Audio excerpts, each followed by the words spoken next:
സംസ്ഥാനത്തെ തന്നെ മലയോര ജില്ലയായ ഇടുക്കി 1972 ജനുവരി 26-നാണ് രൂപീകരിക്കപ്പെട്ടത്. എന്നാൽ പഞ്ചായത്ത് രാജ് നിയമം പ്രാബല്യത്തിൽ വന്നതോടെയാണ് ജില്ലാ പഞ്ചായത്ത് എന്ന സങ്കല്പം യാഥാർത്ഥ്യമായത്.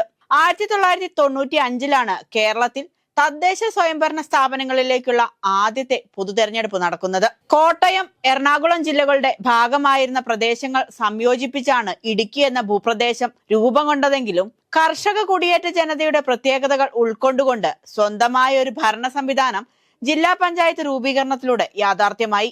ഇടുക്ക് എന്ന വാക്കിൽ നിന്നാണ് ഇടുക്കി എന്ന പേര് വന്നതെന്ന വാദഗതി ഈ മലയിടുക്കുകളുടെ പ്രാധാന്യം വിളിച്ചോതുന്നതാണ്.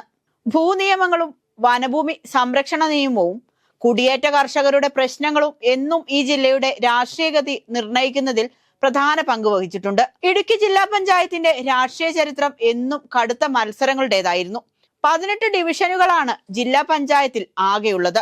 കാർഷിക മേഖലയിലെ സ്വാധീനം കാരണം കേരള കോൺഗ്രസ് മാണി വിഭാഗം, കോൺഗ്രസ്, CPIM, CPI എന്നീ പാർട്ടികൾക്ക് ഇവിടെ ശക്തമായ വേരോട്ടമുണ്ട്. ഇടുക്കി ജില്ലാ പഞ്ചായത്തിന്റെ തെരഞ്ഞെടുപ്പ് ചരിത്രം പരിശോധിച്ചാൽ ഒരു മുന്നണിക്കും സ്ഥിരമായ ആധിപത്യം സ്ഥാപിക്കാൻ കഴിഞ്ഞിട്ടില്ല എന്ന് മനസ്സിലാക്കാം. 1995-ലും 2005-ലും UDF മുന്നണിക്ക് നേരിയ ഭൂരിപക്ഷം ലഭിച്ചപ്പോൾ 2000-ൽ LDF ഭരണം പിടിച്ചെടുത്തു. എന്നാൽ 2010-ലെ തെരഞ്ഞെടുപ്പിൽ 11 സീറ്റുകൾ നേടി UDF ഭരണം ഉറപ്പിച്ചു. ചരിത്രത്തിലെ ഏറ്റവും കടുത്ത മത്സരം നടന്നത് 2015-ലാണ്. ആ തെരഞ്ഞെടുപ്പിൽ ഇരു മുന്നണികൾക്കും 9 സീറ്റുകൾ വീതമാണ് ലഭിച്ചത്. ഈ തുല്യത കാരണം നറുക്കെടുപ്പിലൂടെയാണ് ഭരണസമിതിയെ തീരുമാനിച്ചത്. ഭാഗ്യം UDF-നൊപ്പം നിന്നു.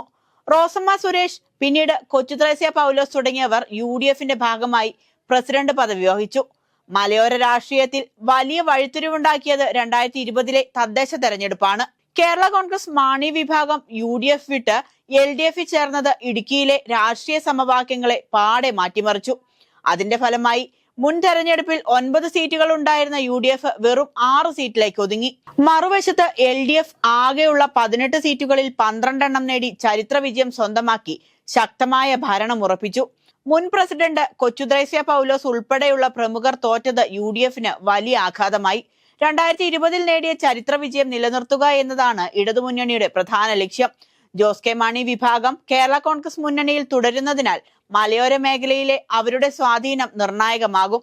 റോഷി അഗസ്റ്റിൻ MLA-യുടെ മണ്ഡലത്തിൽ ഉൾപ്പെട്ട പ്രദേശങ്ങളിൽ 2020-ൽ വിജയിക്കാനായത് മുന്നണിക്ക് ആത്മവിശ്വാസം നൽകുന്നുണ്ട്. ഭൂപതിവ് ചട്ടങ്ങൾ, പട്ടയ പ്രശ്നങ്ങൾ, വന്യജീവി ആക്രമണം തുടങ്ങിയ വിഷയങ്ങളിൽ സർക്കാർ സ്വീകരിക്കുന്ന നിലപാടുകൾ തെരഞ്ഞെടുപ്പിൽ പ്രതിഫലിക്കും. ഇതെല്ലാം ഇടതുമുന്നണിക്ക് അനുകൂലമായ ഘടകങ്ങളാണ്. കഴിഞ്ഞ തവണ കനത്ത തിരിച്ചടിക്ക് പ്രതികാരം ചെയ്യാൻ ഒരുങ്ങുകയാണ് UDF. മുന്നണി വിട്ട കേരള കോൺഗ്രസ് വോട്ടുകൾ തിരികെ പിടിക്കുക എന്നതാണ് ഇവരുടെ മുഖ്യ വെല്ലുവിളി. സീറ്റ് വിഭജനവുമായി ബന്ധപ്പെട്ട് കോൺഗ്രസും മറ്റ് ഘടകകക്ഷികളും തമ്മിൽ ചിലയിടങ്ങളിൽ ഭിന്നത നിലനിൽക്കുന്നു എന്നത് ആശങ്കയുണ്ടാക്കുന്നു. നഷ്ടപ്പെട്ട കോട്ടകൾ തിരിച്ചുപിടിക്കാൻ കേരള കോൺഗ്രസ് ജോസഫ് വിഭാഗങ്ങൾ തീവ്ര ശ്രമത്തിലാണ്. 2020-ൽ UDF നേടിയ 6 സീറ്റുകൾ വർദ്ധിപ്പിക്കുക എന്ന ലക്ഷ്യത്തോടെയാണ് മുന്നണി നീങ്ങുന്നത്. എന്നാൽ അത് അത്ര കണ്ട് എളുപ്പമല്ല. സംസ്ഥാന സർക്കാരിനോട് അനുകൂലമായ പ്രത്യേക സാഹചര്യവും ജില്ലയിൽ ഇടതുമുന്നണിക്ക് മുതൽക്കൂട്ടാണ്.